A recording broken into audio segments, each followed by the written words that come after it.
Ground Zero, Chapter 23, Brandon, Last Call. The blaster fire Brandon braced for never came. He looked up and saw Richard crouching next to him. He'd been ready for a shockwave too. But if it wasn't another plane, what was it? What happened? Richard stood to look. He put a hand over Brandon's mouth and pulled Brandon away as new screams of horror, filled the air. It wasn't a plane. It was an elevator, Richard told him. An elevator just crashed down, and the people in it... He couldn't finish. He didn't have to. Brandon could guess without seeing it himself. This was my reality now, Brandon realized. I hear a crash, and my first thought is, a plane is hitting the building. He never would have assumed that a day ago, an hour ago. But things were different now. He'd gone from a world where planes didn't fly into buildings to one where things like that did happen. Now he expected it. Brandon and Richard hurried back into the stairwell and kept going down. Everyone seemed to have gotten the message to get out as quickly as they could, and the stairwells were a bottleneck of desperate, frightened people. Their descent slowed to a crawl. Sometimes Richard and Brandon stood on one step for a full minute before they got to move down to the next step. All around them, men and women who had cell phones kept trying to make calls. No one could get a signal. "Hey, so tell me something about yourself," Richard said to Brandon while they waited. "What do you like to do?" Brandon shrugged. "I don't know. Skateboard, I guess." "We've got a skate park near us in Queens," Richard told him. "Drive by there sometimes. I see kids doing the craziest things on those skateboards." Brandon knew Richard was just trying to distract him, but he couldn't think about skateboarding right now. He couldn't think about anything but getting out of here. 15 minutes later, Brandon and Richard, only to the 36th floor. Brandon could feel his frustration mounting. He and Richard shared a look of despair, but they didn't say anything, and neither did anyone else. No one yelled and no one got mad. No one told anybody to get a move on for God's sake. For a bunch of New Yorkers who honked if you took a second too long to cross the street, everybody was remarkably calm. Brandon didn't know how they were doing it. He felt like he was 2 seconds away from screaming. They hit the landing for the 29th floor, and Brandon sagged with relief. They were in the 20s. Not far now. A man in a delivery uniform stood in the doorway, handing out bottles of water to people as they went by, and Brandon drank his greedily, his throat raw and dry. Another man carried a glass coffee pot filled with water, with paper towels floating inside. "I've got wet paper towels to breathe through if anybody needs one," he called out. Brandon and Richard kept going. Brandon's legs ached even worse than before. All he wanted to do was sit down. One man they came to had sat down, right there on the stairs. He was older and overweight, and he'd clearly been pretty high up when he started his walk down. The back and armpits of his shirt were covered in sweat, and his face was pale, and his breathing was labored. A woman stood in front of him, waving a newspaper at him to cool him down. "Lionel, can you walk?" she asked him. "We have to keep moving." Lionel stayed where he was. Somehow the fumes were worse down here, even though they were farther away from the fire above. Brandon's head was groggy, his eyes unfocused. He ran his tongue along the roof of his mouth and realized he could taste the jet fuel fumes. At the 20th floor, Richard grabbed Brandon and pulled him through the door. "Come on," he whispered. "Let's see if one of the other stairwells is faster." The 20th floor was empty of people. Computer monitors still glowed. On one, a cursor blinked in the middle of an unfinished sentence. Across the room, a phone rang plaintively. No one there to answer it. But that meant the phones were still working. Brandon's heart fluttered with curious hope. He was desperate to talk to his father again, but he had been disappointed so many times before when he couldn't get through. He rushed to a phone near a window and dialed the number for Windows on the World. Richard knew what Brandon was doing and sat down at another desk to try and call his own family. Brandon waited breathlessly, and then the line was ringing. He'd gotten through. Brandon clung to the receiver, waiting for someone to pick up, when something went plummeting past the window. Not something, someone. Richard stood from his chair. "Jesus Christ," he whispered. He had seen it too then. Brandon wasn't imagining things. A man in dark pants and a white shirt and a light blue tie had just fallen past their window, 20 stories in the air. "Hello? Brandon, is that you?" his father said, finally answering the phone. "Dad, oh my God, Dad, I just saw a man falling past the window." "Brandon, I can't talk long," his father said slowly. His voice was quiet, weak. Everybody is down on 106. We broke a window to get some air. The smoke is getting thicker, but I waited." "Dad, you have to get up to the roof. Get to the helicopters," Brandon told him. "Can't. Too much smoke," his dad said sadly. "Helicopters can't land." "What? How can that be? The helicopters had to be able to land on the roof. How else were they supposed to get all those trapped people out?" "The floor is groaning, buckling. Fire coming up through the floor," Brandon's father said. "No sprinklers. We already threw the fire extinguisher out the window to break it open for air. Not that it would help." Brandon realized he was crying. He knew what his father was telling him. He could hear it in the strain in his voice, in the things he was saying. His dad just didn't want to say it, and Brandon didn't want to hear it. "Dad," Brandon said. "Dad, you have to get out of there." He felt so hopeless. He knew there was nothing he could do, nothing his father could do, or his dad would have done it already. But he still tried to think of something. "Brandon, I want you to do something with your life, all right?" his dad said. His voice was trembling. "I want you to get out of this building and survive and do something worth living for. Do you understand?" "Stop it," Brandon cried. "Stop talking like that." "Brandon, no," Brandon told him. "No, we're a team. I need you." "No, You don't, his dad told him. You're strong, Brandon. You make good decisions. Brandon sobbed. But I don't. I'm always making mistakes. I got suspended from school. I ran away from you this morning. I'm glad you did, Brandon. If you hadn't gone off on your own, you'd be trapped up here with me right now. I wish I was, Brandon told him. No, you don't, Brandon. But he did. Brandon wished he was with his father, and even if the floors were buckling and the fire was spreading and they couldn't breathe, even if his dad was dying, Brandon would rather die with his dad than live alone. We survived together. That's what you've always said, Brandon said. He couldn't see for his tears. I can't do this alone. Yes, you can, Brandon. You're already becoming your own man. You can survive this without me. Brandon put his elbows on the desk and covered his face with one hand. He didn't want to be a man, or make his own decisions, or survive all by himself. He wanted his dad. The firemen are going to rescue you, Brandon managed to say. They're going to make it up to the 93rd floor and put out the fire and come get you. But even as he had said it, Brandon knew it wasn't true. They both did.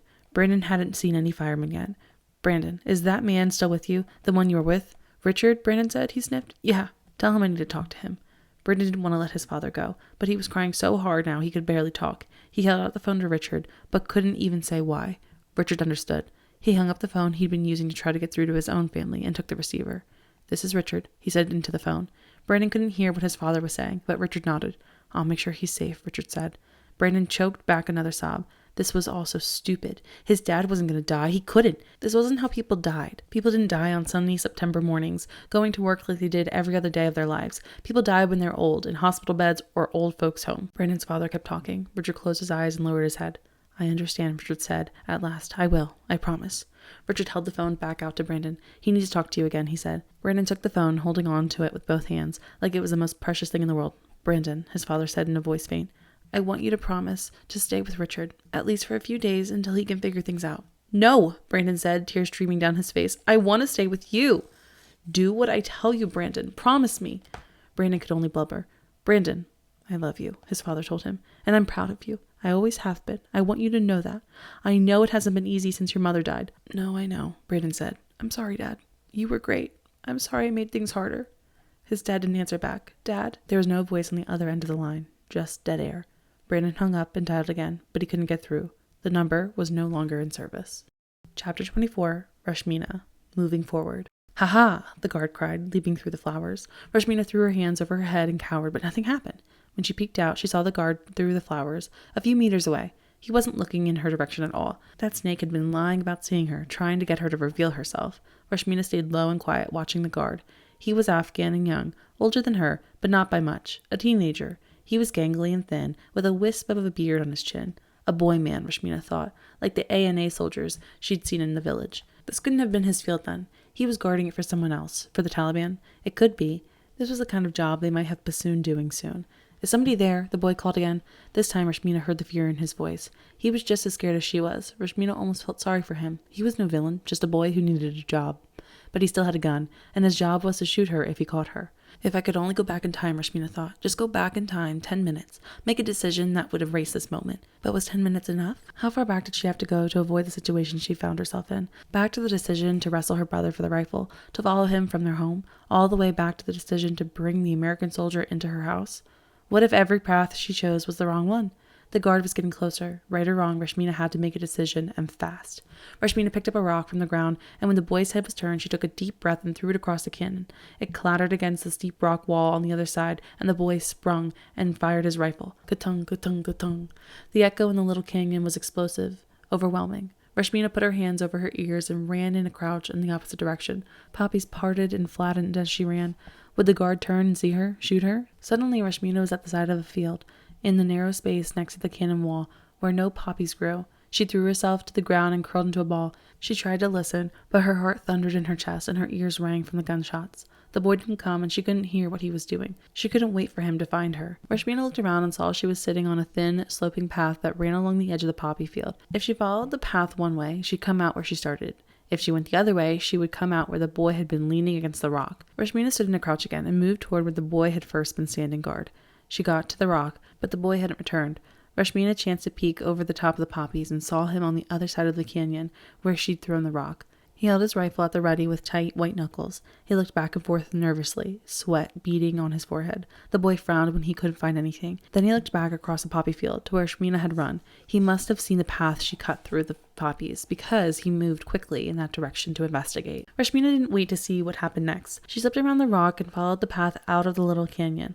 When she finally was out of sight, she ran harder and faster than she had ever run before.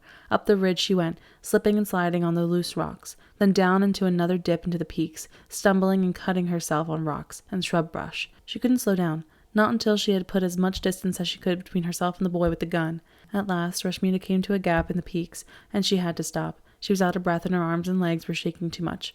Rashmina collapsed against a rock and cried. She cried for herself out of fear and exhaustion. She cried for her family, who had no idea of the terror that was headed their way. She cried for Bassoon, who was lost and gone to her forever.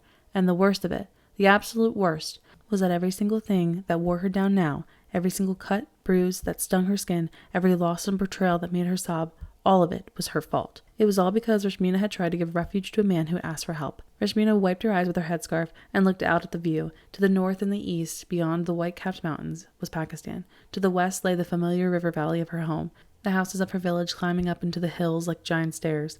Rashmina sagged. She had traveled so far in a day, and yet gone almost nowhere at all. And now she wasn't sure she could go on, that she should go on. Why keep trying when every decision she made was the wrong one? A small pebble skittered down the steep hill a few meters away, as though something had kicked it loose. Rashmina's eyes flashed to it. She caught the slightest of movements, as though the rocks themselves were alive, but nothing was there. Then she saw it. Rashmina gasped quietly. Camouflage against the rocks was a snow leopard, and it wasn't looking right at her. The big cat was light gray and brown with black spots. Rashmina never would have seen it if the rocks under its feet hadn't shifted as it snuck by. It wasn't hunting her, she was sure. Snow leopards might take a sheep or a goat from the village every now and then, but they never attacked people. Rashmina's heart raced all the same. It was incredibly rare to see a snow leopard. It felt almost magical to come face to face with one here, now, in this remote, inaccessible place. The snow leopard held its long tail rigid and stared back at her, its pale eyes flashing in the shadowy light. Rashmina's skin tingled, and energy coursed through her. It was almost as though she could feel the leopard's strength in herself, as though there were two creatures who lived outside the bounds of society, beyond the reach of the rest of the world. She breathed in and out, matching the slow, powerful rise and fall of the snow leopard's chest. Boom! The tiny echo of an explosion somewhere far away made them both flinch. Rashmina instinctively looked over her shoulder toward the sound. When she looked back, the snow leopard was already darting off, around the other side of the mountain. "Safe travels, leopard," Rashmina whispered. "Peace be upon you." The snow leopard was gone, but the humming, rippling strength of it remained. Rashmina's long black hair, free of her headscarf, blew around her. She felt a power, a purpose, that she had never felt before. That morning, before the Americans, before the battle, before Taz, before everything, Rashmina and Bassoon had laughed and played like they did when they were children. Rashmina had wanted to capture that moment in amber, to preserve it like a fossil. She hadn't wanted a thing in her life to ever change again. But insects trapped in amber, fossils preserved in stone, those things were dead, forever stuck in the past. And the Kachi. Rashmina had longed for their fairy tale life, riding camels through mountain passes and trading food and stories around the campfire of 100 different villages and towns. But as idyllic as that sounded, Rashmina didn't want to be the Kachi either. They had been living the same lives, uninterrupted and unchanged for thousands of years. Every generation the same as the last. There was no way up and no way out. Moving forward was scary. Sometimes you made mistakes. Sometimes you took the wrong path. And sometimes, even when you took the right path, things could go wrong. But Rashmina realized she needed to keep moving forward, no matter what. It was her fault that her family was endangered. It was her fault that Bassoon had chosen today to leave and join the Taliban. If she had chosen revenge over refuge with Taz, she and Bassoon would still be home right now, living their normal lives. But sometimes, what was right and what was easy were two different things. With renewed strength in her heart, Rashmina drew her scarf up around her head and started down the mountain toward her village.